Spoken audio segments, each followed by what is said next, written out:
Olá, meus amigos, boa noite, meu querido amigo João Marques, também lá do outro lado, lá também nessa transmissão.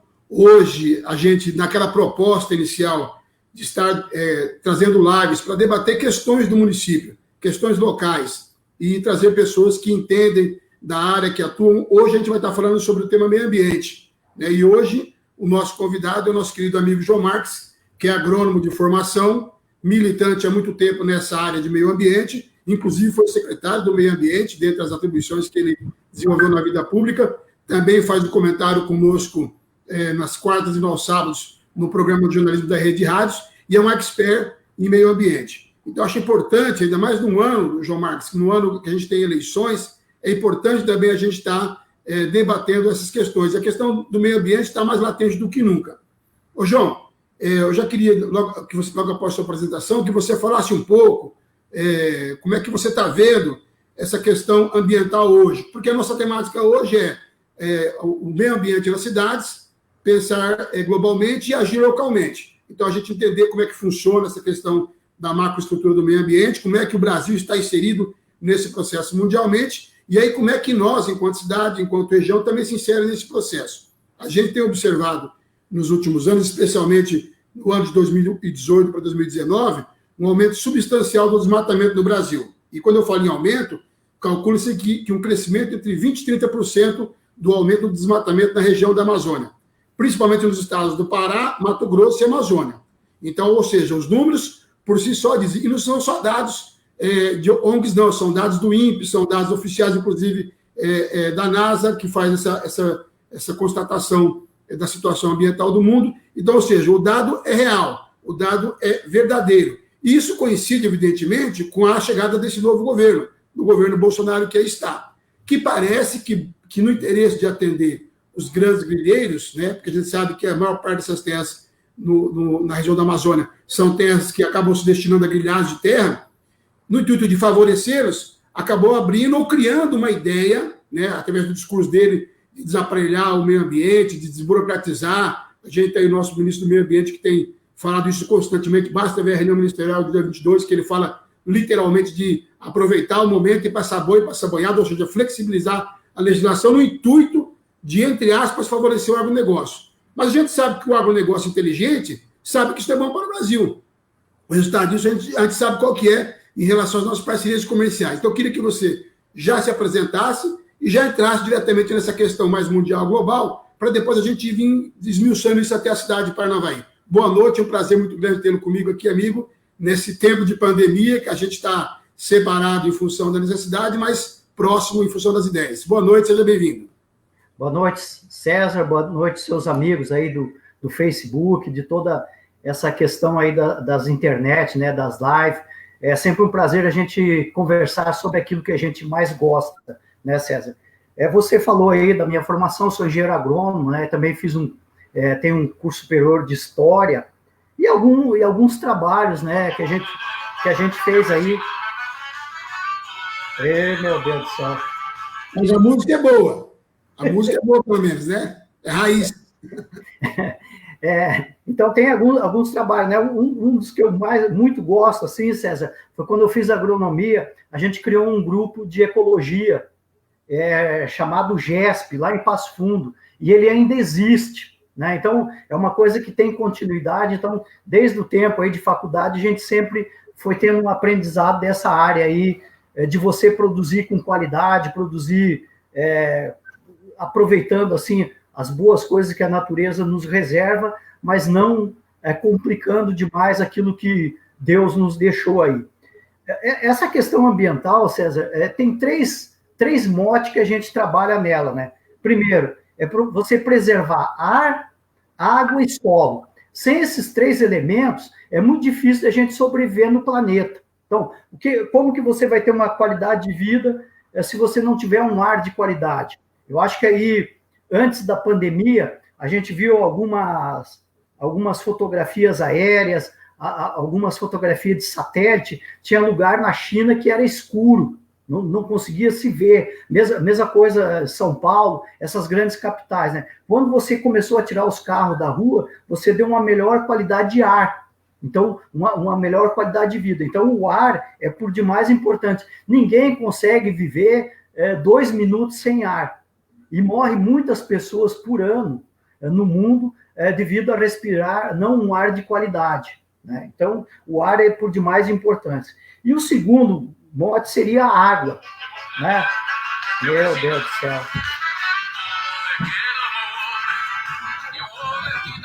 Aí, dá um jeito aí. Então, a água, né? 70% de uma pessoa com um nível de vida de qualidade é água, né? Então, se você não tiver uma água de qualidade, dificilmente vai ter uma saúde de qualidade. Então, precisa ter uma água de qualidade. Então, esse é um ponto por demais importante. E segundo, e o terceiro, né, seria solo.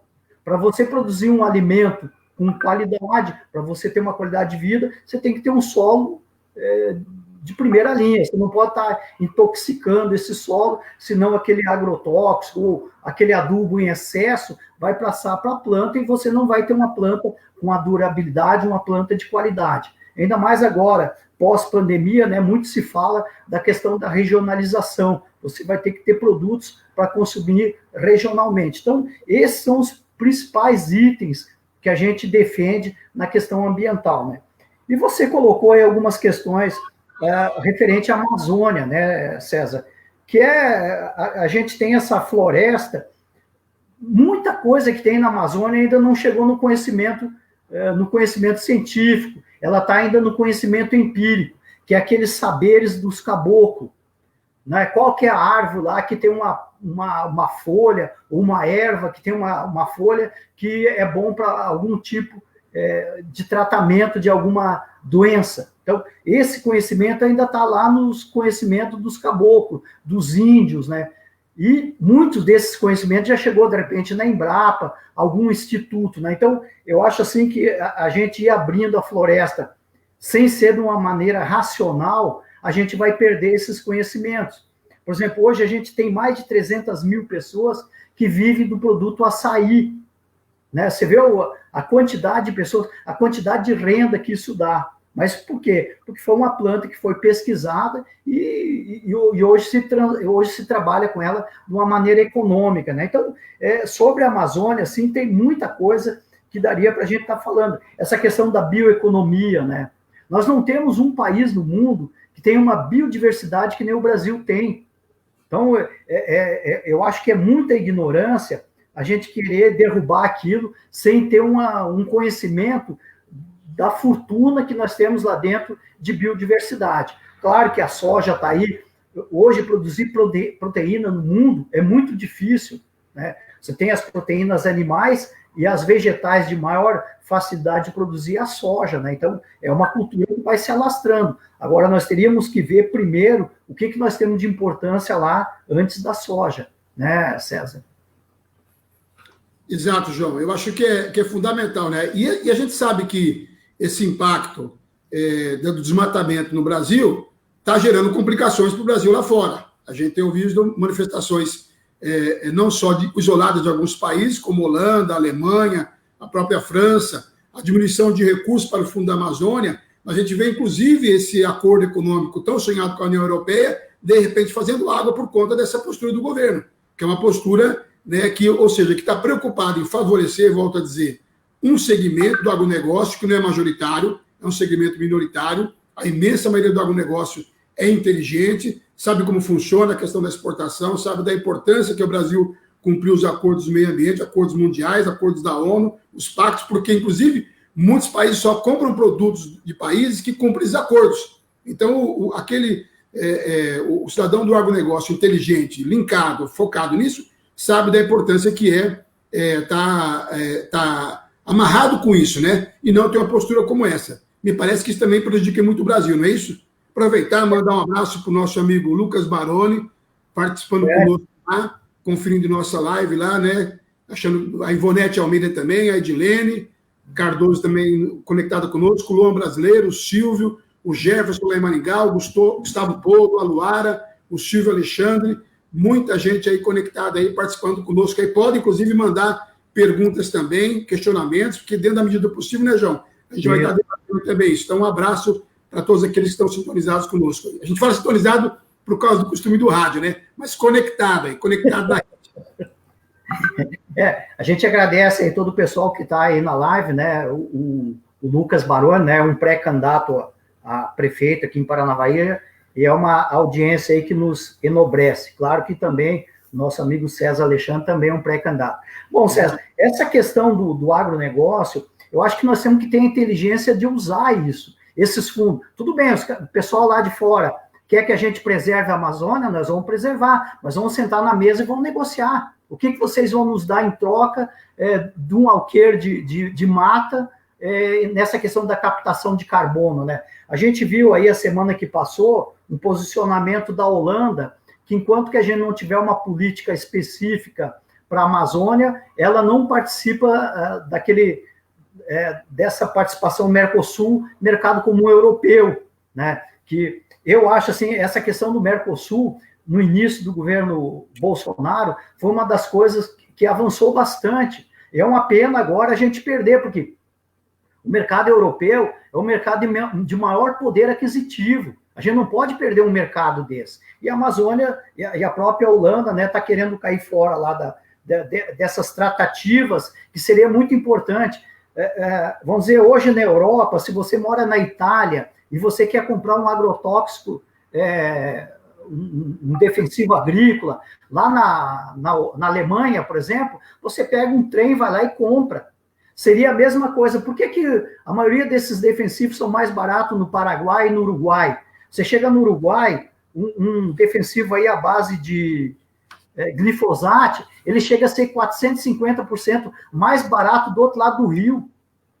Né? Então, você vê quanto que a gente está perdendo isso na nossa atividade, na atividade rural, por falta de ter um entendimento dessas questões. Então, por exemplo, eu acho que nós temos que usar essas questões do agronegócio em benefício do meio ambiente e também essas tratativas. Eu acho que o Brasil não tem que estar negociando nessas questões bilaterais, nós temos que negociar em grupo. Tudo que a Argentina produz de soja, que o Brasil produz de soja, quanto representa isso numa agenda de negociação, colocar na mesa e a mesma coisa estender essa questão dentro da Amazônia, né? Porque quando a gente fala de preservar ar, água e solo, aí entra a questão do solo, entra a questão da água também, né? Então, eu acho que é por demais importante, César, de ter um entendimento da importância que é a Amazônia, mas não para nós estar derrubando ela à torta e à direita. Usar a Embrapa, usar os institutos que temos hoje dentro da Amazônia, que tenham conhecimento disso. Primeiro, vamos ver se é mais interessante você ter um pé de soja lá ou ter um pé de uma árvore que nem o açaí, que nem qualquer uma outra erva, né? Então, isso é importante. Mas isso só vem da negociação e de sentar na mesa e discutir, né, César? Exatamente. Ô, João, e você falou, o nosso tema da live hoje é meio ambiente, pensar globalmente e agir localmente. Aproveitar esse gancho que você deu, você falou muito bem de como é que funciona e de certa forma, como é que funcionam os chamados blocos econômicos, né? Então, o peso que teria se Brasil e Argentina negociassem junto com seus produtos. Vamos pensar até maior, né? Brasil, Argentina, Uruguai, Paraguai negociando junto, como ocorre hoje com o mercado comum europeu. O que a comunidade comum europeia fez quando criou esse mercado comum? Justamente criou força para fazer enfrentamento nos Estados Unidos, os chamados blocos econômicos. E a gente ainda persiste, às vezes, ter uma política isolacionista.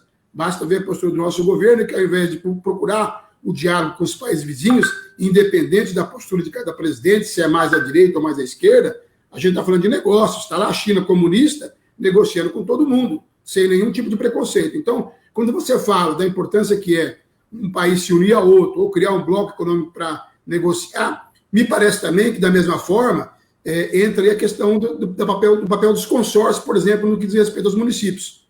Né? A gente viu recentemente lá no Nordeste, na questão das negociações de licitações, os estados do Nordeste fazendo consórcios lá para negociar, para comprar em conjunto. Por quê? Porque tem muito mais poder, muito mais capacidade, consegue um preço melhor. Da mesma forma, me parece que essa questão dos consórcios intermunicipais também funciona assim. Eu queria que você falasse um pouco mais especificamente, porque você foi um dos fundadores, um dos precursores dessa questão do SICA, que é o Consórcio Intermunicipal do Meio Ambiente, aqui, que engloba Paranavaí, Tamboara, depois você falava aí as cidades que compõem aí, e como é que foi essa experiência, qual a importância disso e como é que está isso hoje, né? E qual que é a importância disso nas políticas do governo federal e estadual? Como é que funciona essa questão? É mais fácil negociar individualmente como cidade, ou é mais fácil negociar como consórcio?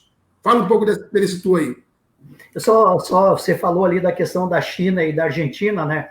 A Argentina, por muitas décadas, foi o nosso maior parceiro econômico, nosso maior parceiro de transações, né? Agora nós perdemos, ela passou a ter a China como maior parceiro dela, nós ficamos em segundo plano, né? Algum tempo atrás a gente falou dos 10 produtos que o Brasil mais exporta, os manufaturados estavam em sétimo. E agora, o maior comprador de manufaturas do Brasil é a Argentina. De repente, nós vamos perder esse mercado. Mas a questão dos consórcios, César, eu tenho assim no meu pensamento de vida, uma das coisas legais que eu fiz, né? O Leandro Carnal e o Cortella tem um livro que fala assim, qual que é a tua obra? Eu tenho no meu pensamento, além dos meus filhos serem a minha obra, uma das obras legais que eu tenho é a criação do GESP e a outra é o SICA, e a defesa da educação de período integral. Então, quando você fala no SICA, quando eu era secretário de Meio Ambiente, um dia o Rogério falou assim para mim, o ex-prefeito Rogério falou, João, uma das maiores despesas de licitação que a gente tem na prefeitura é limpeza urbana, que era lá em torno de 7 milhões por ano, não lembro hoje, não sei hoje quanto é que está. Como é que a gente pode fazer para economizar isso? E fazia pouco tempo eu tinha ido, César, na Europa, e a minha filha mora ali no município de Toulon, e eu fui visitar um consórcio. E eles têm cidades lá também com 60, 70, 100 mil habitantes. Tem também município com 2.900 habitantes, né? Que nem nós, mais ou menos que nem a nossa realidade, que tem municípios grandes e municípios pequenos. E eles tratam uma série de questões em consorciamento, porque fica muito mais barato. Eu vou te dar só um exemplo de um consórcio que nós visitamos em Santa Catarina, que chama Sim Catarina, né? E eles deram um exemplo lá, por exemplo, tem um município de Macieiras, que tem, parece que, 1.900 habitantes. Então, toda vez que Macieira vai comprar remédio, ele vai aonde comprar? Ele abre lá a licitação para comprar remédio. Quem que vai vender remédio em Macieiras? As farmácias de Caçador, que é uma cidade aí de 80 mil habitantes, né? Então, a partir do momento que Macieira entrou no consórcio, a primeira licitação que teve de remédios, Macieira teve uma economia de 3.000%. Porque a partir do momento que foi feita uma compra de remédio consorciada, aí não veio farmácia vender remédio, veio os laboratórios. Aí a briga é entre os laboratórios, né? Então, essa questão do consorciamento, nós temos um consórcio, ele é multifacetário, ele pode também atingir essa questão dos resíduos, da limpeza urbana, mas ele pode fazer compra de papel, de remédio, de pneus, né? Então, eu acho que é uma coisa muito positiva. E os prefeitos, né, eles têm que ter um entendimento da importância do consórcio, de saber usar essa ferramenta. Hoje, município pequeno, ele estando no consórcio, ele não precisa mais ter um setor de compras, né? Ele pode delegar isso ao consórcio. Então, é importante que cada vez mais... Nós não vimos aí, ultimamente, o Paulo Guedes falando em acabar com os municípios pequenos, terminar com o município pequeno. Eu acho que não tem que terminar com o município pequeno. As pessoas têm lá os seus saberes, têm os seus vizinhos, têm os seus parentes que moram num pequeno município. Nós temos que criar situações de saber usar os consórcios e permanecer com esses municípios. Eu acho que o consórcio é uma ferramenta por demais importante, não só ambientalmente, César, mas também na questão de compras, de uma série de outras, de licenciamento. Como é que um município que nem Nova Aliança do Ivaí vai ter uma estrutura para licenciar um posto de gasolina? Vai ter uma estrutura para licenciar um barracão de frango? Se você tiver no consórcio, pronto, você não precisa ter essa estrutura toda em Nova Aliança, Mirador ou Amaporã. Agora, o pessoal tem que saber usar os consórcios, né? De ter uma negociação para abrir o entendimento da importância dos consórcios, César. Exato, e é preciso entender que existe recurso federal para isso. Aliás, a gente vê que a imensa maioria dos recursos liberados hoje são para projetos como esse, como o consórcio. É mais fácil você liberar um recurso desse para um consórcio do que para uma cidade específica. Por quê? Porque a lógica do governo é essa. É até um pouco essa ideia da criação das chamadas regiões metropolitanas, o exemplo de Maringá, de Moarama. Paranavaí ainda não tem essa condição porque não se buscou isso ainda, mas é algo para se debater, essa questão de criar uma região metropolitana. Mas o consórcio segue um pouco essa lógica, né? E o consórcio consegue desenvolver projetos que vão atender, como o João falou, com muito mais eficácia cidades maiores e menores. De repente para Paranavaí manter uma estrutura, por exemplo, para recap de asfalto, que é uma coisa até fora da questão ecológica diretamente, mas também tem a ver com saneamento, com estrutura, né? Paranavaí manter isso isolado é muito mais difícil do que manter junto, por exemplo, com Tamboara, com Paraíso do Norte, com Alto Paraná. Então, ou seja, um consórcio entre as cidades favorece todo mundo, beneficia o grande e o pequeno. O próprio manuseio do lixo, né, João? A questão do manuseio do lixo. Sim, você falou um negócio, eu lembrei, porque é o seguinte, esses países mais desenvolvidos hoje, vamos dizer assim, Coreia do Sul, Japão, eles têm um entendimento, eles têm que aumentar os mercados consumidores, né? Por exemplo, tem muito recurso a fundo perdido nesses países. A Coreia do Sul tinha um recurso, um período que eu estava lá no SICA, muito grande para consórcio. Eles arrumavam recurso a fundo perdido para consórcio. Mas um dos itens que o SICA não se enquadrava é que você tinha que ter mais de 200 mil habitantes no consórcio, né? E o nosso consórcio naquele período, acho que tinha 140, 150 mil habitantes, né? Você soma todos os habitantes dos municípios, dá lá em torno de 140, dava naquele período. Então, a gente não conseguia preencher isso. Então, e que nem você falou, para você buscar outros recursos, vamos dizer, em vez de São Carlos do Ivaí, tem uma coleta de lixo terceirizada. Paranavaí tem uma coleta de lixo terceirizada. Qual a dificuldade, por exemplo, daqui a amanhã, você fazer uma licitação para coleta de lixo terceirizada para 5, 6 municípios? Né? Então, é uma gama de benefício aí que o consórcio tem. Agora, o pessoal tem que ter esse entendimento, né, César, de se desfazer de algumas coisas, de ter um entendimento. Isso aí é só uma questão de cultura, né? Porque é fácil de colocar que o consórcio traz uma série de benefícios, né? É uma questão de cultura, né, João? É questão de vontade política, né? Eu sempre digo isso, né? Se não houver vontade política, se não houver o discernimento dos novos administradores, dos prefeitos que são eleitos, dos próprios vereadores, da importância do trabalho em conjunto, o resultado é muito maior, né? Eu sempre digo, né? O resultado do trabalho conjunto não é é muito maior do que a somatória dos resultados individuais. Ou seja, quando você soma, quando você trabalha junto, você potencializa isso. Então, acho que essa questão do consórcio é uma ferramenta importante, que vai possibilitar não só para os pequenos, mas para os municípios médios, como Paranavaí, municípios grandes, também um crescimento. Eu acho que é uma experiência interessante. Acho que muito subutilizado a nossa região ainda. A gente tem a experiência do SICA aí, mas se você vê que ainda os prefeitos parece que não entenderam muito bem a lógica de como funciona, pelo menos alguns prefeitos, você não vê o mesmo empenho. Então, acho que isso é uma coisa, inclusive, para você que está nos acompanhando na live, ficar atento. Porque quando você tem uma eleição municipal, você vai escolher os futuros gestores da cidade, prefeitos e vereadores. Você tem que pensar em eleger gente, em pessoas que, de fato, possam corresponder àquilo que você entende como é ideal. Aproveitando esse gancho aí, João, o Silvio traz uma fala para nós aqui, ó. Paranavaí necessita de um projeto de geração de emprego e renda na agricultura familiar, produção orgânica. Como é que isso se relaciona, né? Você tem uma experiência também, mandar um abraço lá para o João da Horta lá também, que também tem uma experiência interessante lá com a Horta. Como é que você vê essa questão da agricultura familiar? É preciso entender que 70%, 80% daquilo que é consumido no país para as pessoas vem da agricultura familiar. Como é que você vê esse papel e como é que isso pode se desenvolver dentro de uma política municipal? No que o município pode incentivar ou pode facilitar? Vamos pegar um exemplo das vilas rurais. Aproveitar que englobar que é um tema interessante, a vila rural, eu costumo dizer que é aquela história, né? O animal, quando tem 2 pais, passa fome. Né? A vila rural foi a criação do governo estadual, na época do Jaime Lerner, uma ideia até interessante do ponto de vista de alocar as pessoas próximo da cidade, mas numa área rural, que permitisse a eles desenvolver o mínimo da atividade agrícola lá, especialmente a questão de hortifrutigranjeiros.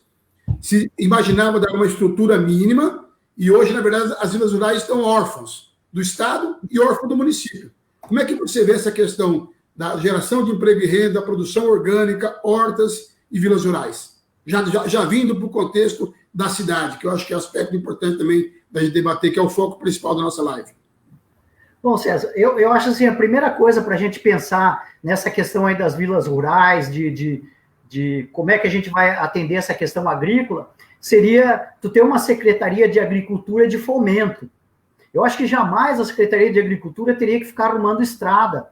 Se perde muito tempo, você tem uma Secretaria de Infraestrutura, cria lá dentro da Secretaria de Infraestrutura um departamento de estrada.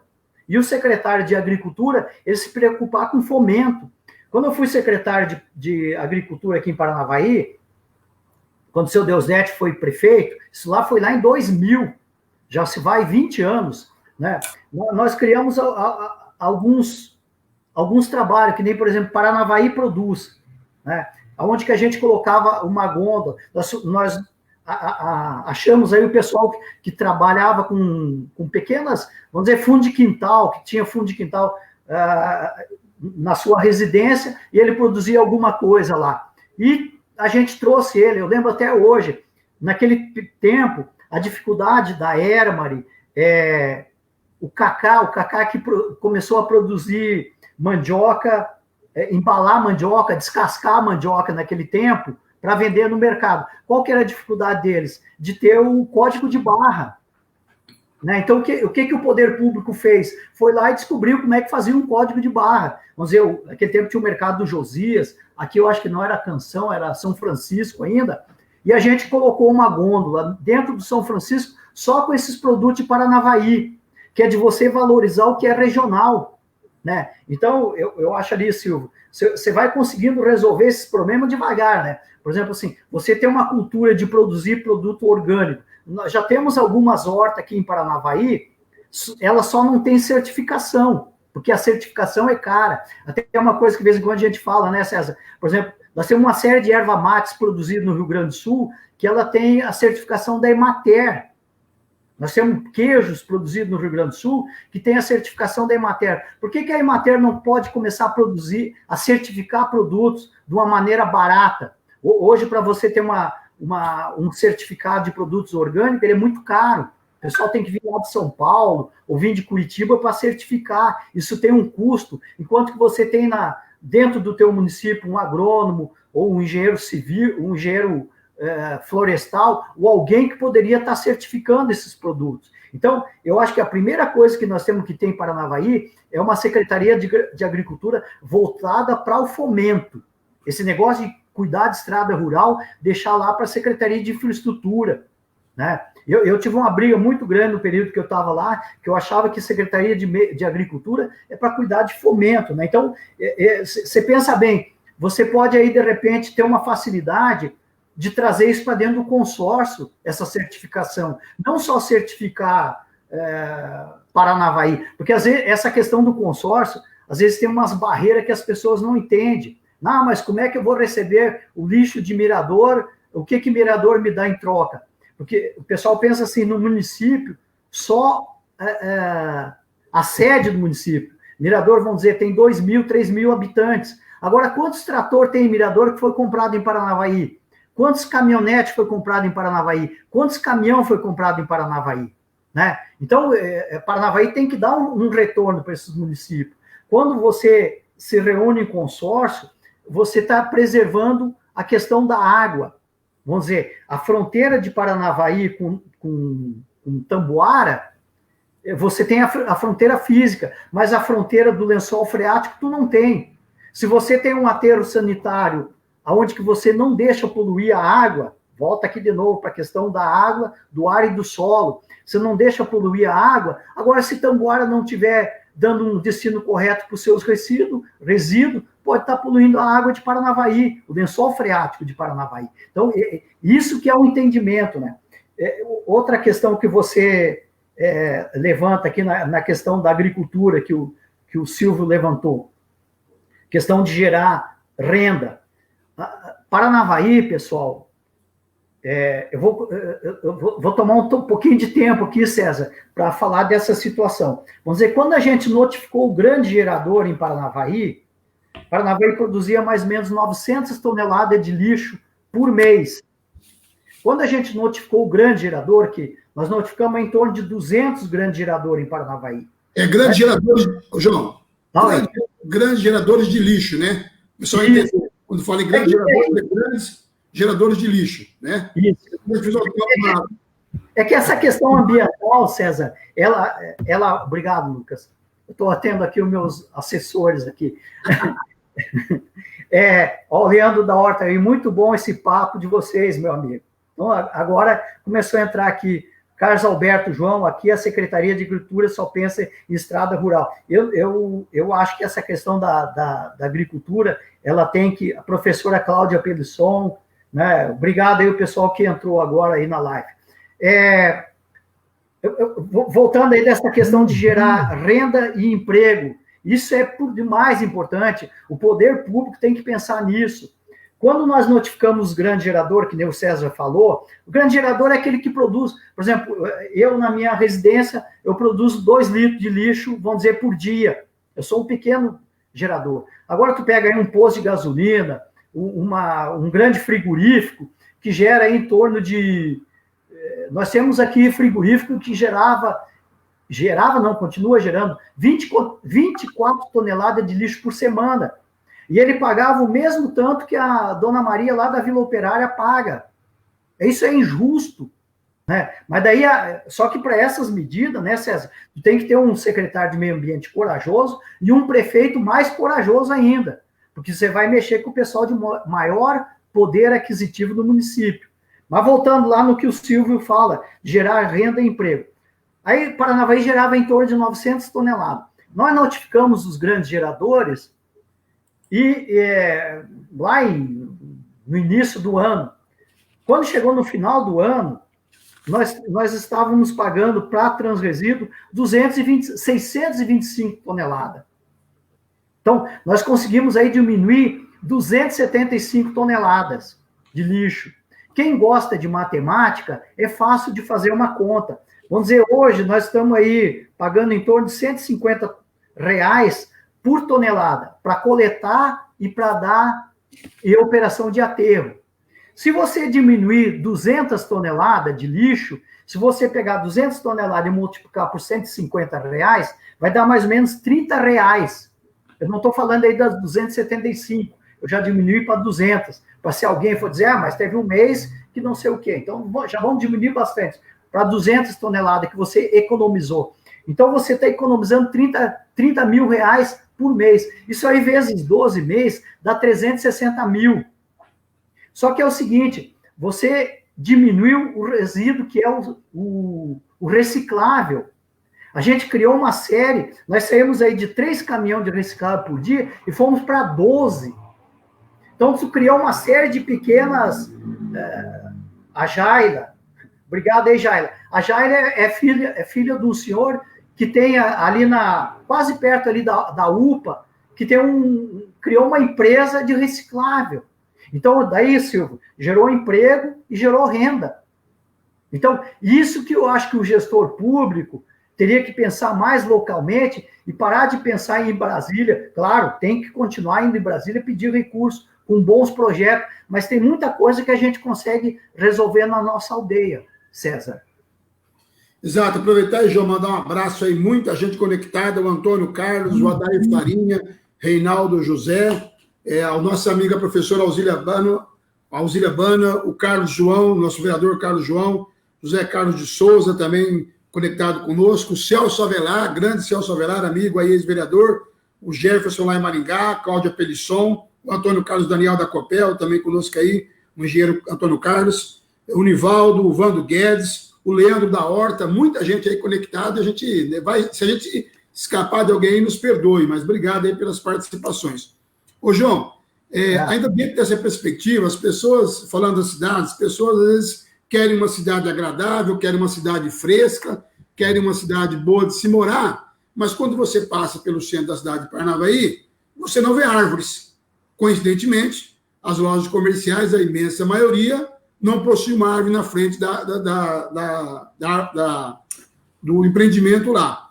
E quando eu era vereador, a gente ouvia muito isso, né? Todo mundo quer valorizar a sua fachada. Como é que você pode harmonizar, conviver, né? O negócio com o meio ambiente. Porque se você quer uma cidade agradável, vamos aqui olhar do lado do Maringá, né? Com todos os percalços que Maringá tem em relação à arborização, mas vale a pena, porque é uma cidade, do ponto de vista do clima, muito mais agradável que nossa cidade de Paranavaí. Como é que solucionar isso? Pensando o seguinte, pensando num projeto de arborização moderno. Você não pode sair plantando qualquer tipo de árvore. A gente tem um exemplo de Paranavaí, você tem uma série de cibipirunas aí, com uma poda que ao longo do tempo foi feita de forma errônea, o que fez com que a árvore crescesse demais. Além disso, a gente sabe que não existe uma abertura suficiente para a água penetrar, e o enraizamento também ele acaba sendo pequeno, o que também muitas vezes provoca a queda da árvore. Enfim, não falta mais planejamento, não falta mais orientação, não falta um plano mais eficaz no que diz respeito à arborização, até do uso do tipo de árvore que você planta na cidade,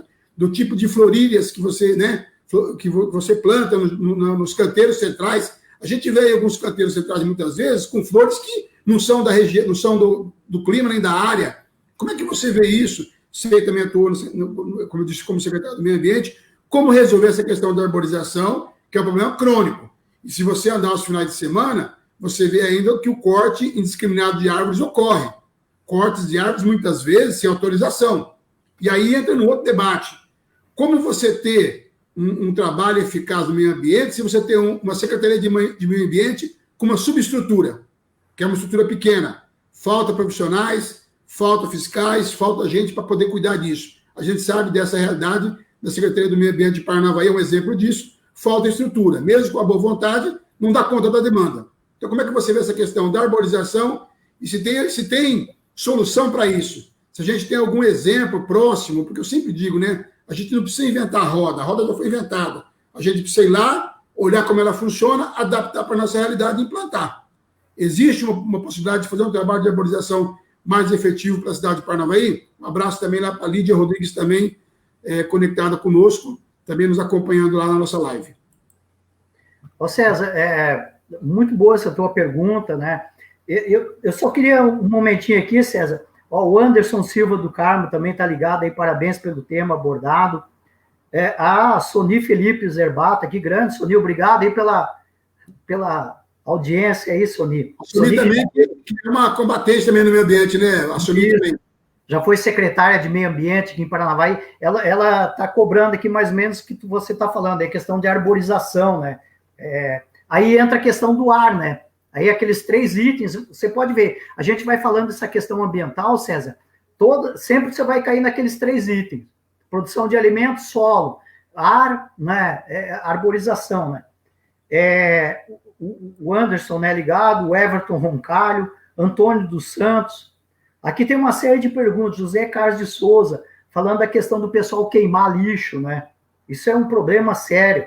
Tem também aqui o pessoal reclamando da questão de muita saúva na cidade. Então, tá. Mas vamos lá na tua pergunta, César.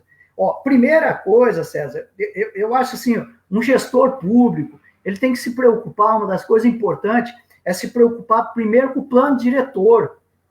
O município não tem mais como a gente fazer gestão sem plano diretor. Essa tua pergunta, César, na gestão da Soni, eu acho, foi feito um plano de arborização. Nós já temos um plano de arborização. Uma cidade que fica na região de Mata Atlântida, as árvores que você tem que plantar nessa cidade são árvores desse bioma, do bioma de Mata Atlântida. Você não pode estar trazendo árvore do Cerrado, que nem Manguba, que nem Oiti, que nem uma série de árvores do Cerrado para plantar aqui. Aí o que acontece? Tu planta a árvore de um lado da rua, o sistema radicular dela vai lá do outro lado da rua, vai entrar lá no esgoto, vai entrar no... Que nem a gente já viu aqui, até árvore que entrou no vaso sanitário. As árvores do bioma do Cerrado, ela tem um sistema radicular muito agressivo. Então, as pessoas têm que procurar, lá na Secretaria de Meio Ambiente, tem alguém lá que deve saber sobre o plano de arborização. Então, você tem que se ater ao plano de arborização. No período que eu fui secretário, a gente deu uma atenção especial para 100 quadras próximo do centro, onde que a gente fez um trabalho com Gradil, nós fizemos um trabalho com o Rotary, com a Guarda Mirim, Uma vez eu chamei lá o secretário 7h30, 7 horas da manhã, para o pessoal plantar as árvores que ficavam na rua Belo Horizonte. Nós plantamos uma série de árvores lá na Belo Horizonte. Um lado era peroba, que era o que o plano de arborização era o seguinte: você contrata uma empresa, a empresa faz o plano de arborização, depois tem as audiências públicas, onde que o pessoal participa dessas audiências, e a gente entregava um certificado para cada morador para cuidar. Porque essa questão de plano de arborização, e você plantar árvore, você tem que ter alguém da população que queira a árvore. Nós temos que ter um entendimento da importância da arborização. Qualquer coisa de madeira que tiver, aquilo é carbono. A árvore é o único elemento. Nós estamos aí no 3º milênio, o homem não conseguiu inventar uma máquina ainda que separa o CO2, que separa o carbono do oxigênio. CO2, o que é? É gás carbônico. Quando você separa o carbono, o tronco de uma árvore, o fuste de uma árvore, é carbono. É aquilo que a árvore tirou, pegou do ar, tirou o CO2, pegou o carbono e transformou em madeira. E o oxigênio ela devolve para a gente respirar. Volta lá de novo na questão do ar.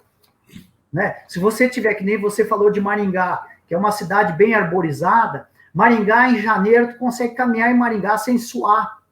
Você vai ali pela sombra e vai indo, você não... Então, isso é qualidade de vida. Nós temos que entender que o nosso comerciante, ele tem que entender que alguém vai comprar na loja dele se ele for bem atendido, se ele tiver preço de qualidade. Ninguém vai comprar numa loja por causa da fachada da loja. Você tem que participar lá das reuniões da CIAP, ver lá como que você treina o seu vendedor e parar com essa ideia de querer vender fachada de loja. Nosso centro, nós criamos lá no nosso período, que eu fui secretário, um trabalho de gradil. Quem criou isso foi o pessoal que trabalhava na secretaria, não foi o João Marques. Eu apenas dei força para o pessoal. Aí o que aconteceu? Teve um senhor aqui em Paranavaí que ele pegou para vender os gradil e foi plantando. A única coisa que a Secretaria de Meio Ambiente fazia, César, é marcar onde, pelo plano diretor, aonde que tinha que ter uma árvore.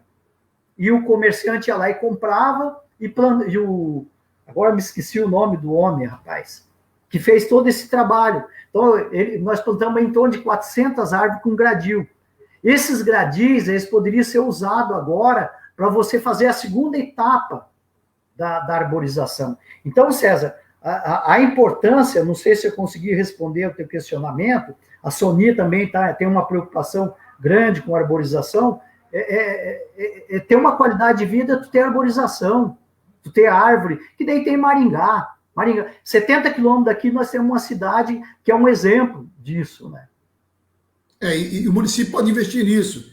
O viveiro de floríferas, por exemplo, é uma questão fundamental numa cidade como essa. O próprio viveiro de mudas, né? As pessoas que, de repente, não têm condições de adquirir uma muda, o município, quando faz isso, ele, ao mesmo tempo, ele está investindo na qualidade de vida da população e na comunidade. Isso pode ser feito em parcerias, inclusive, com os cursos técnicos, que podem desenvolver as atividades com os alunos. Quer dizer, ou seja, é preciso buscar essa interação entre governo municipal, instituições, ONGs, escolas, universidades. Está aí o curso de Geografia. Um abraço para o professor Silvio lá nos acompanhando também. O curso de Geografia tem um papel fundamental nisso, né, porque uma parte também da Geografia discute essa questão ambiental. Então, ou seja, o que o município tem que fazer é estabelecer parcerias. Olha aí, João, o Carlos Alberto, João, vereador lá, João Marques, o melhor secretário do meio ambiente que Paranavaí já teve. Aí, ó, tá vendo? O pessoal está reconhecendo. O Xará, ele é bondoso. Ô, João, estamos com 44. Estamos com 44 minutos e ainda tem muita coisa para debater. Eu vou tentar ser um pouco mais objetivo em algumas questões aí. Eu queria puxar aqui o gancho do nosso amigo Bosso. Deixa eu achar que ele faz uma ponderação. O Bosso é lá de Maringá, mas já trabalhou em Paranavaí e agora está em Maringá. O lixo reciclável gera emprego e no ciclo mais renda. Com isso, gera mais dinheiro na cidade e o povo consome mais e, no final, mais qualidade de vida para a população. João, a gente sabe da experiência que você teve também, que à frente desse debate sobre a questão do lixo reciclável, da importância de se reciclar. sabe do crescimento que teve, quando você tinha uma propaganda, uma divulgação da importância de reciclar o lixo, isso parece que caiu um pouco no esquecimento. E isso se traduz naquilo que é arrecadado lá nas cooperativas, que diminuiu a renda do pessoal lá, a gente sabe disso. Essa também é uma alternativa interessante, você incentivar isso cada vez mais. Né? Paranaguá já teve, eu não sei como é que está hoje a arrecadação de lixo, mas de lixo reciclado, mas parece que já foi maior do que é hoje. É uma questão também interessante, né? Porque além de representar melhoria no meio ambiente, menos lixo no meio ambiente poluindo, está aí a questão da dengue também, que está diretamente ligado a essa questão do lixo também, e ao mesmo tempo gera renda para essas pessoas, que cumprem um papel fundamental na sociedade. Bom, César, está andando aqui, um amigo. Eu estava preocupado aí com o pessoal a chegar aí no nossa live, mas está muito bom, hein? Obrigado aí, o pessoal que está acompanhando. Bom, eu só queria falar ali do viveiro de floríferas, ô César. Quando a gente chegou na secretaria, nós começamos a fazer licitação para comprar floríferas, né? Esses enfeites que tem na cidade, hoje nas rotatórias ou nos canteiros, né? E o que acontecia? Muito do pessoal que participava das licitações eram de fora. Por exemplo, eu lembro bem de empresa de Cascavel, que ganhava uma série de licitações. Aí o que acontece? Cascavel, o clima é diferente daqui. O solo é diferente daqui. Aí você trazia uma florífera de lá, plantar. Nossa, aqui, você imagina, no verão aí dá 38, 39 graus. Isso não no asfalto. O asfalto dá muito mais. Então, as floríferas não conseguiam sobreviver. Daí a Luciana Brit, que era a nossa... que trabalhava com essa questão aí de arborização, de floríferas, ela falou, João, nós podíamos montar um viveiro. Daí nós fomos falar com a dona Cristina, ali na Provopar, ela nos arrumou uma área ali dentro da Provopar, e nós fomos pegando, assim, floríferas da região, e fomos levando para lá e fazendo muda. Hoje eu passei naquele redondo, César, aqui onde que era a antiga pirâmide, eu não sei mais o que tem ali onde que tem Agora tem a Fiat lá, agora tem a Fiat, a Praça Portugal? Isso, ali na Praça Portugal. É que a gente fica vendo ali, querendo acompanhar quem que está na live, e aí vai esquecendo das coisas. Mas ali na Praça Portugal, tudo que tem ali, César, faz 3 anos que nós saímos da secretaria, tudo que tem plantado ali foi daquele período. Então, quando o pessoal fala muito de sustentabilidade ambiental, vai lá na Praça Portugal, que lá é um exemplo de sustentabilidade ambiental. Tu tem flores lá, tu tem plantas verdes, que conseguiu sobreviver ali sem estar todo dia irrigando. Então, essa questão do viveiro de florífera é uma coisa que tinha que estar no plano diretor. É uma coisa que tem que ser uma política de Estado, não uma política de governo. Ela tem que ficar lá e prosperar. A Luciana Bride tocava aquele viveiro com um funcionário permanente.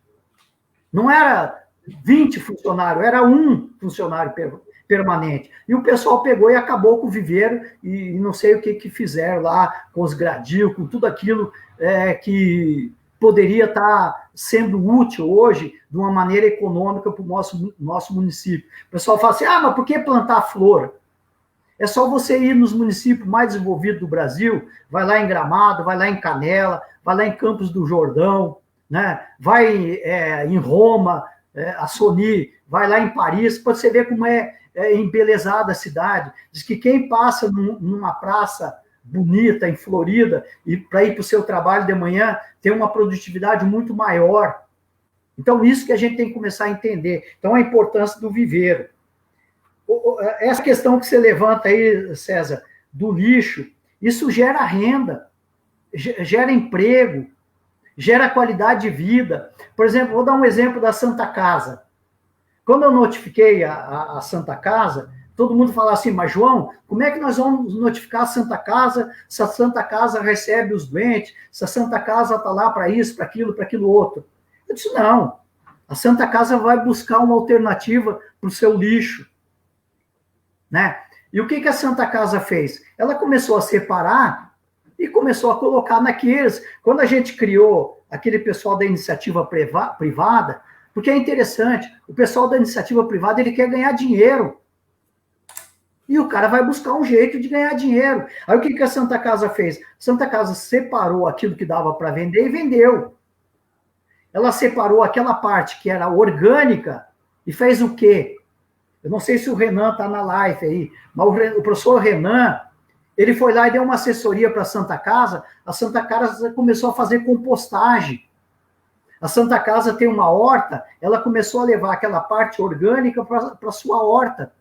Isso economizou na compra de hortaliça, que daí vem aquilo que o Silvio perguntou, é uma produção de orgânico, né? Então, você conseguiu economizar. Tem uma pessoa que você conhece muito bem aí, que é o Moringuinha, dono do posto. Ó, Moringuinha, depois você vai ter que dar um combustível para nós. Dono do posto Paraná. O Moringuinha é no mesmo bar que eu ia tomar cerveja. Ele ficou uns 2 meses sem falar comigo. Ah, o João pegou e notificou, agora nós vamos ter que pagar para dar destino para o lixo.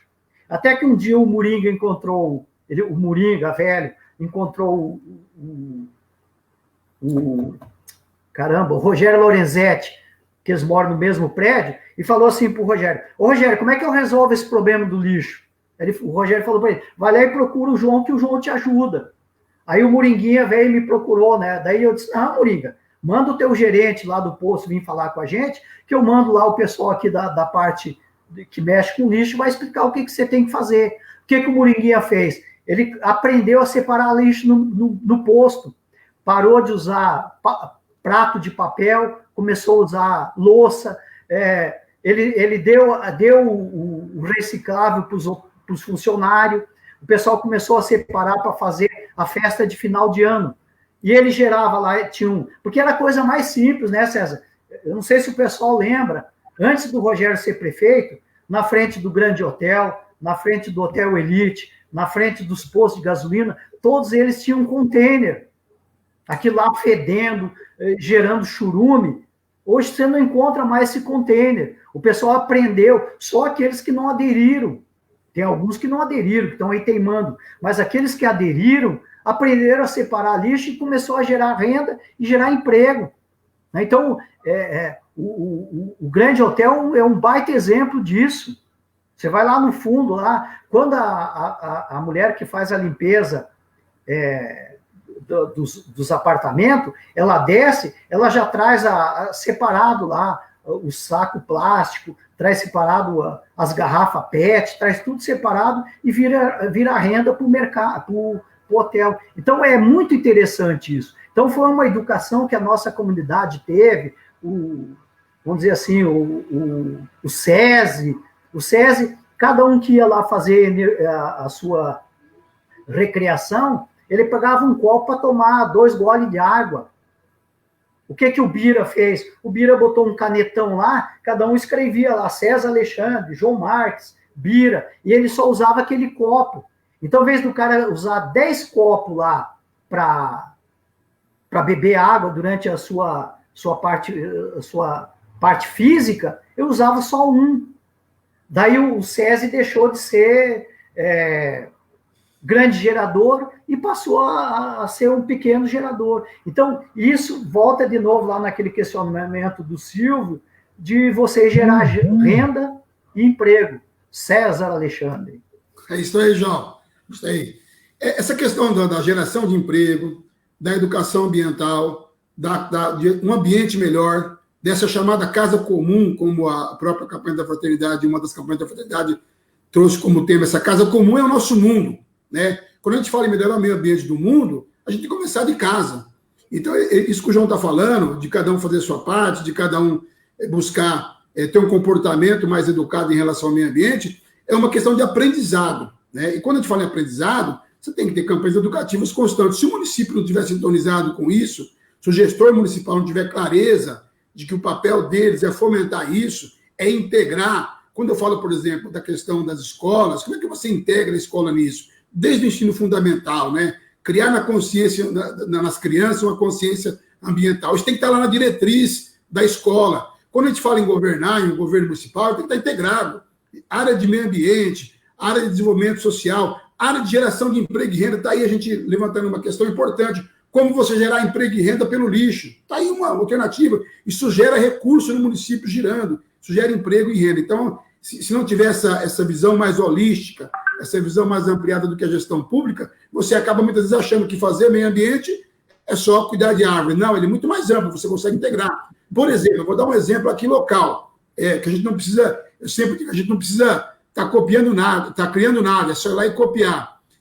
Aqui do lado de Paranavaí, nossa querida Paraíso do Norte, lá do ex-prefeito Beto Visoto e atualmente do prefeito Laércio.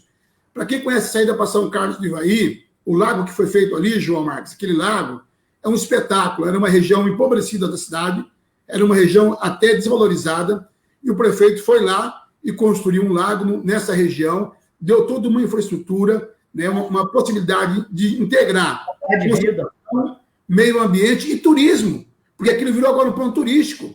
Réveillon, final de semana, as famílias vão lá se utilizar daquele espaço. E aí, João, eu começo a olhar Paranavaí. O número de nascentes que Paranavaí tem, eu sempre defendi isso.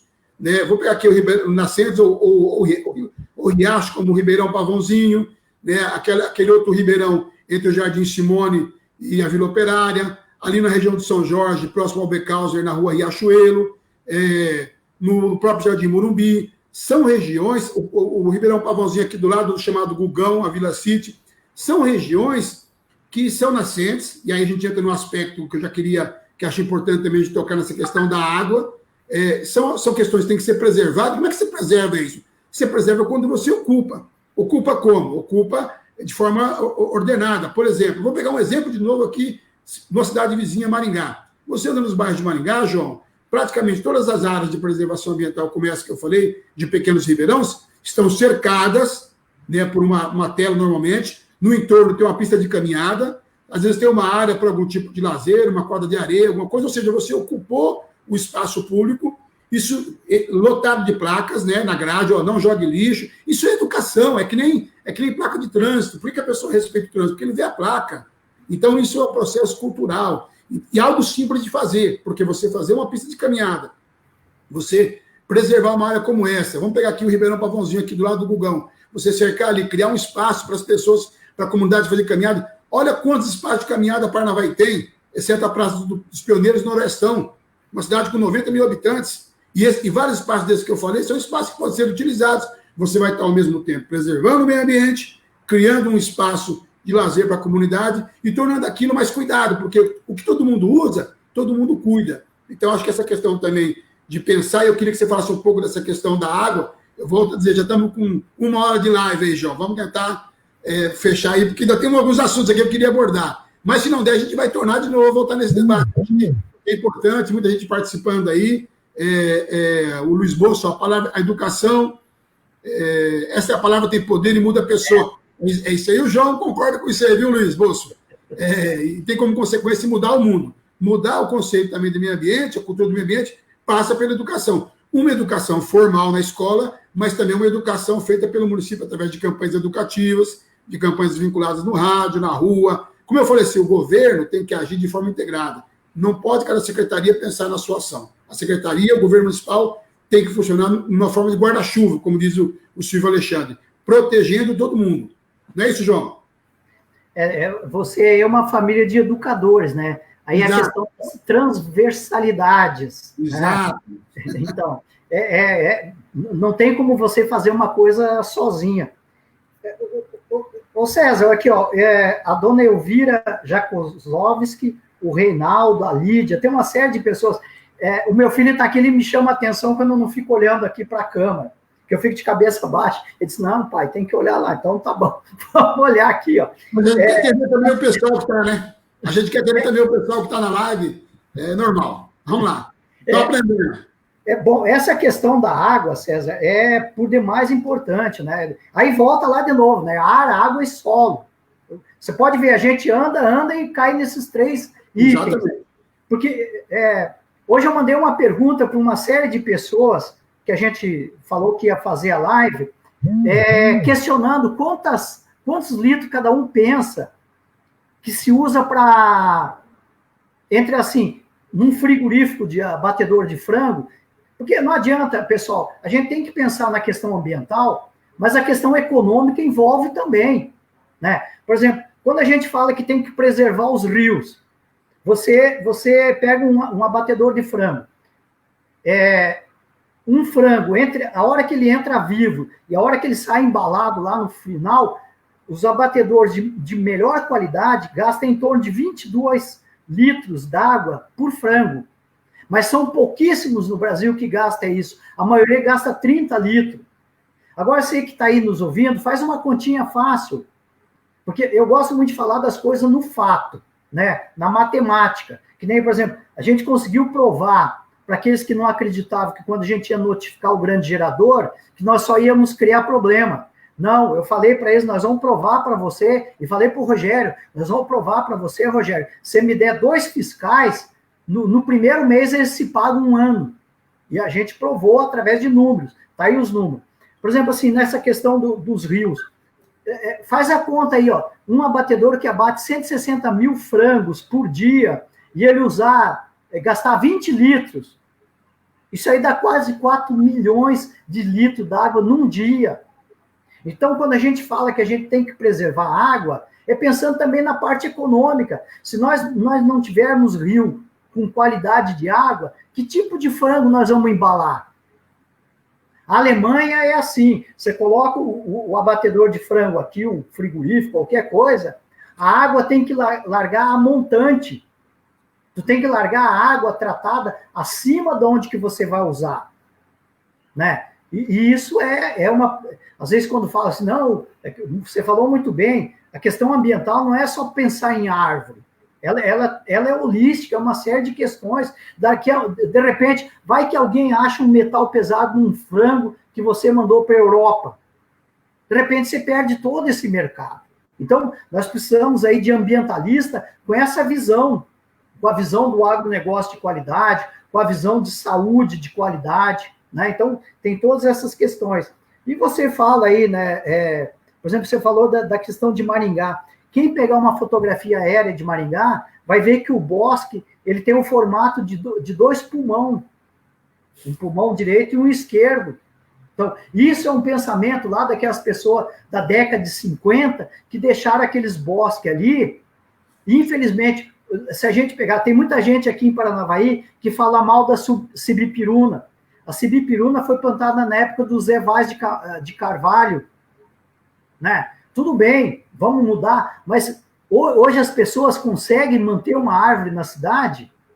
Se você for na Secretaria de Meio Ambiente, o maior índice de pedido lá é corte de árvore. Chega a ter um pedido lá de 3.000 cortes por ano. Nós temos que ter uma população que entenda a importância da arborização. No período que a gente... Eu tenho que falar, é meio xarope esse negócio do cara ficar falando, não, porque eu fiz isso, mas eu não tenho que trabalhar com suposição, eu tenho que mostrar aquilo que a gente fez no período que estava lá. Nós fizemos uma parceria com o Núcleo de Educação, que naquele período era o Pedro Baraldi, e nós fizemos palestra para todos os alunos do ensino médio, para todos os alunos que dizem respeito ao Núcleo de Educação. Depois nós fizemos uma parceria, quando eu estava na secretaria, no SICA, que nós fizemos palestra para todas as escolas de ensino médio dos municípios que fazem parte do SICA. Tu tem que mostrar para esse pessoal a importância da arborização. Quando nós começamos a coletar o lixo reciclável da Graciosa, da Mandiocaba e do Quatro Marcos e da Piracema, como que vai coletar o lixo? Não, o contrato está lá, a Transresíduo não tinha que coletar só o orgânico, ela tinha que coletar o reciclável.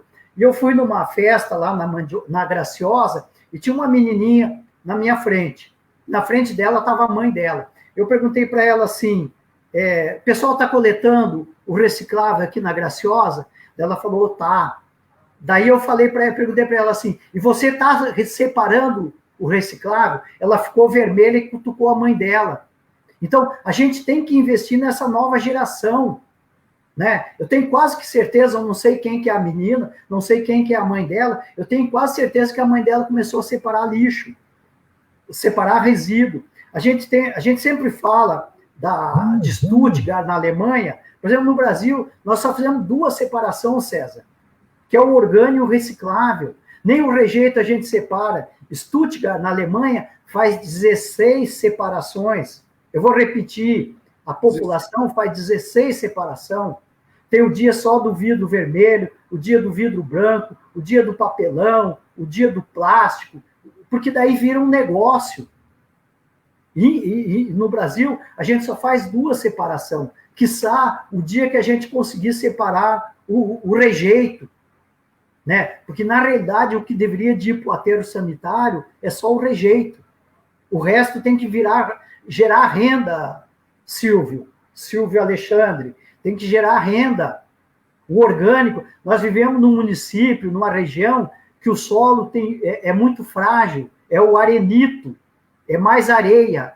Então, e nós estamos enterrando 50% do lixo de Paranavaí, mais ou menos 50%, porque vai ter gente que vai corrigir. O João falou que é 50%, mas é 47%. Então, 47% do lixo de Paranavaí é orgânico. Paranavaí gera mais ou menos 70 toneladas de lixo por dia. Isso aí vai dar mais ou menos 30 toneladas de orgânico, que a gente poderia estar compostando e voltando para a atividade rural. E nós não precisava estar gastando aí 1,5 milhão para fazer uma célula. Né? Então, esse é o desafio do consórcio. Fica aqui o desafio para o próximo prefeito de Paranavaí ou da região que fizer parte do consórcio, de investir nisso, de reciclagem, de compostagem no aterro sanitário. Mas eu não sei se eu respondi o que tu perguntou, César, mas é mais ou menos isso. Eu acho que agradecer aí as 24, 35 pessoas que estão aí no meu Face, de estar aí com a gente discutindo isso. João, eu acho assim que a Lídia Rodrigues escreve um comentário que eu acho que é muito pertinente, né? A população tem que entender a necessidade e o gestor tem que desenvolver mais programas. Eu acho que é isso. Se você não tiver um gestor que tem essa capacidade, né, de desenvolver mais programas, de integrar a sociedade nesse debate do meio ambiente, a gente dificilmente vai ter uma mudança de cultura, né, se não tiver essa visão mais ampla. E como é que você faz isso, né? Sobretudo fortalecendo os mecanismos de controle do meio ambiente. A gente tem a questão da APA, que é um debate que a gente não entrou ainda, que é um debate também muito polêmico, o Conselho da APA. O Conselho do Meio Ambiente também é importante isso, porque o que a gente vê hoje, né? Qual que é a atuação dos conselhos de meio ambiente? E qual que é a função que o gestor dá para eles, né? O quanto o gestor ouve essas instituições, né? Porque esse é o caminho. Se você não fortalecer esses mecanismos das pessoas participarem, das pessoas opinarem, você acaba fazendo uma administração quase que única, quase que autoritária, quase que monárquica. Eu vou dar um exemplo para você. Essa questão dos ecopontos, né? Quando se discute, por exemplo, onde vai se criar um lago, a prefeitura vai lá e constrói um lago num bairro central, né? Quando se vai discutir onde é o ecoponto, põe na periferia, sem fazer um debate com a comunidade. A exemplo aqui do Morumbi. Está lá o debate, o município querendo implantar o ecoponto, mas sem fazer um debate correto e aprofundado. Inclusive, já houve manifestação por conta da universidade, do bairro, que são contrários a essa questão do ecoponto. Por quê? Porque isso precisa discutir de forma mais ampla, de forma mais efetiva. O nome é bonito, ecoponto, mas como é que vai funcionar? Qual a estrutura? Se o município não consegue nem dar conta daquela erosão próxima à Vila Operária, quem diria criar mais um espaço desse no Jardim Morumbi. Inclusive, muita gente lá da Vila Operária, do Morumbi também, questionando isso. Então, acho que é preciso fortalecer. Ninguém é dono da verdade. O gestor que imaginar que vai dirigir uma cidade, vai tomar as melhores decisões sozinho, está equivocado. Ele tem que fortalecer o debate. E só faz isso fortalecendo instituições como o Conselho Municipal do Meio Ambiente, assim como os consórcios, que são instituições coletivas, né? Eu sou partidário do coletivismo. Eu acho que toda vez que você toma uma decisão em conjunto, a chance de acertar é muito maior. É claro que o gestor é o prefeito eleito, é claro que o vereador é o cidadão eleito para fazer a lei, mas toda vez que ele vai lá na comunidade, ouvir a comunidade, ter essa experiência de ouvir os setores ligados a cada área, a chance dele acertar é muito maior. O gestor não pode ser aquele que briga com todo mundo. Tem prefeito aí que não consegue conversar com ninguém, não consegue conversar com a cidade, com o pessoal que discute a questão comercial, não consegue debater com o pessoal das associações de moradores, não consegue debater com o segmento do meio ambiente, com o setor do esporte, da cultura. Como é que você vai dirigir a cidade assim? Então, acho que tem que pensar nisso. Aquilo que eu falei, a gente tem que valorizar a participação coletiva. Isso é um aprendizado, isso é cotidiano. A gente aprende por repetição. Eu, como professor, sei disso. Ninguém aprende de primeira. Tem gente que aprende de primeira, que tem essa capacidade mais apurada, né? Agora, tem gente, João, que vai aprender por repetição, né? A mãe fala uma vez para o filho, filho, não faça assim, faça assado. Fala uma, duas, três, da quinta vez o menino vai atender. Se não atender, o chinelo come. Então, ou seja, aprende por repetição, ou por experiência dolorosa, né? Mas é melhor aprender por aprendizado mesmo do que por alguma experiência dolorosa. Mas meio ambiente é isso também, é aprender por repetição. O Sócrates dizia, né? A excelência você consegue pela repetição, né? Que é isso que você está falando, né? Por isso a minha defesa da educação de período integral. Agradecer aqui a Sonita assistindo, a Edilene Guedes, obrigado, Edilene, pela audiência. A Lídia Rodrigues fez uma série de intervenções. Eu não sei, César, como é que é, já deu...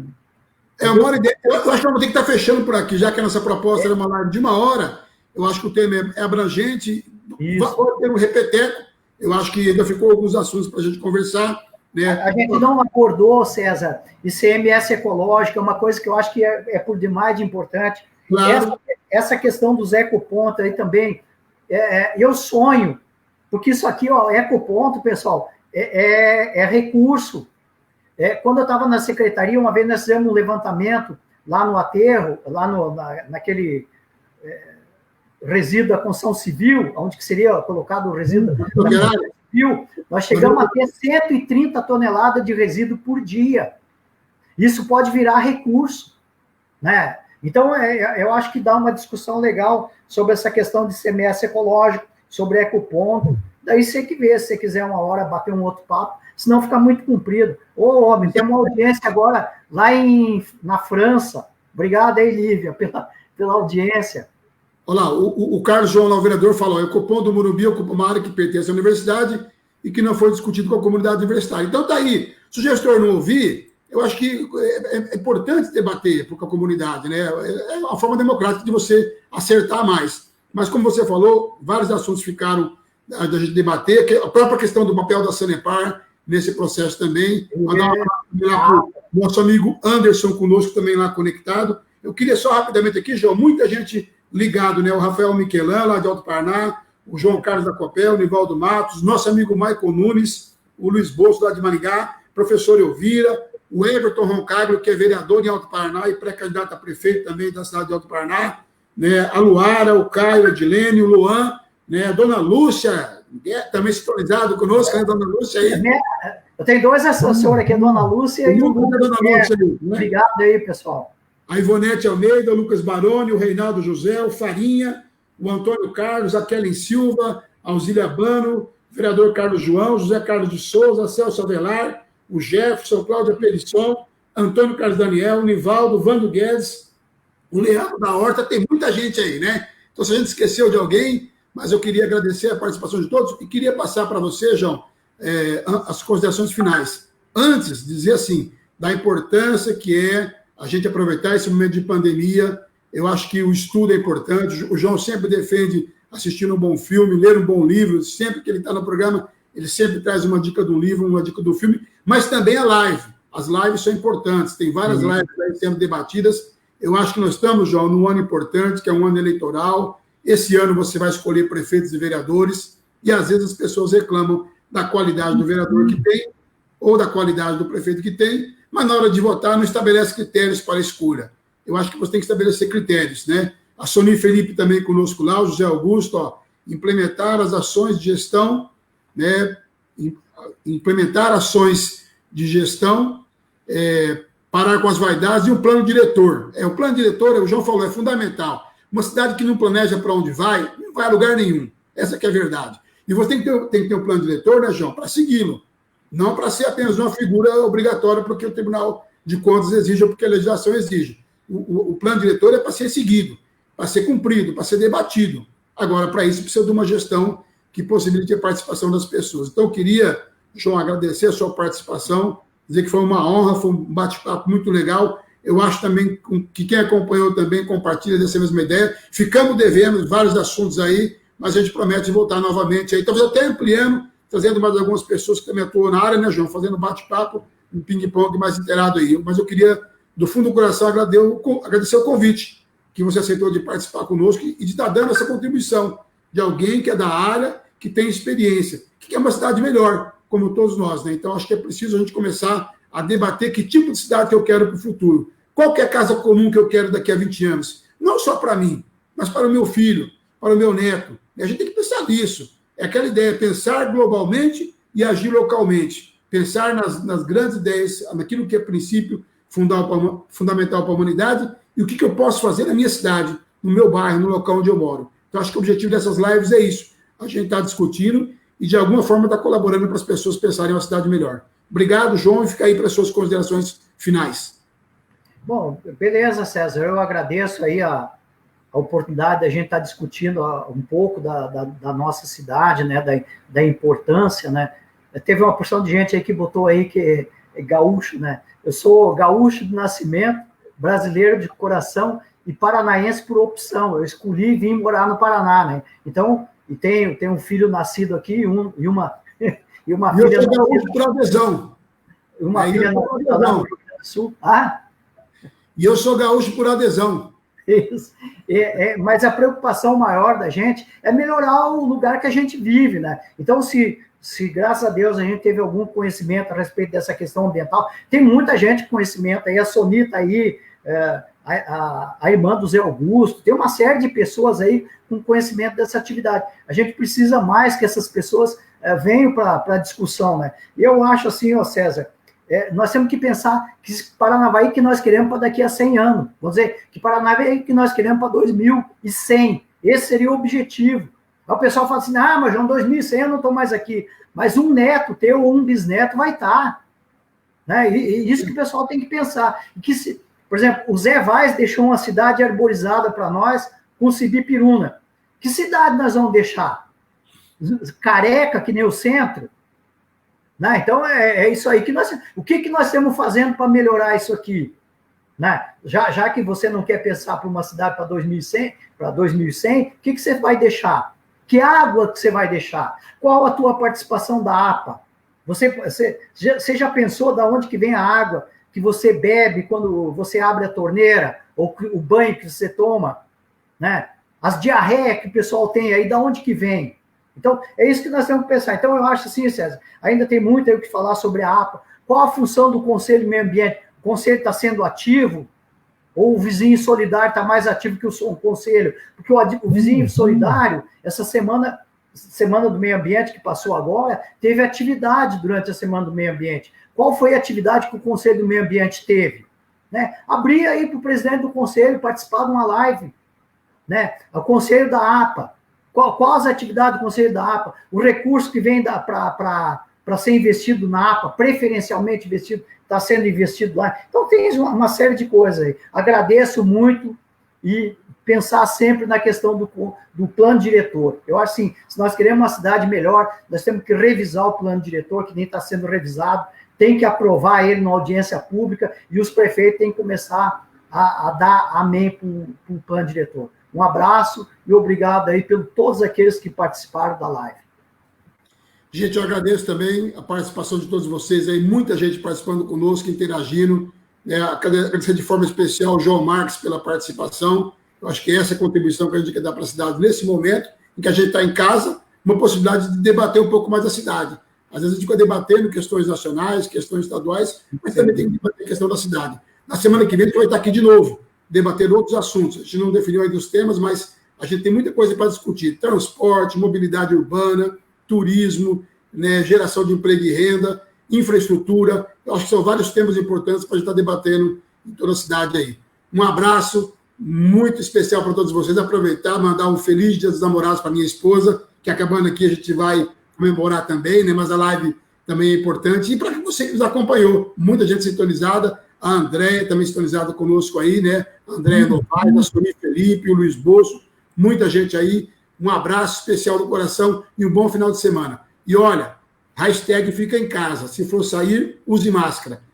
Vai passar. Um abraço e um final de semana abençoado para todos. Ô mãe, como é que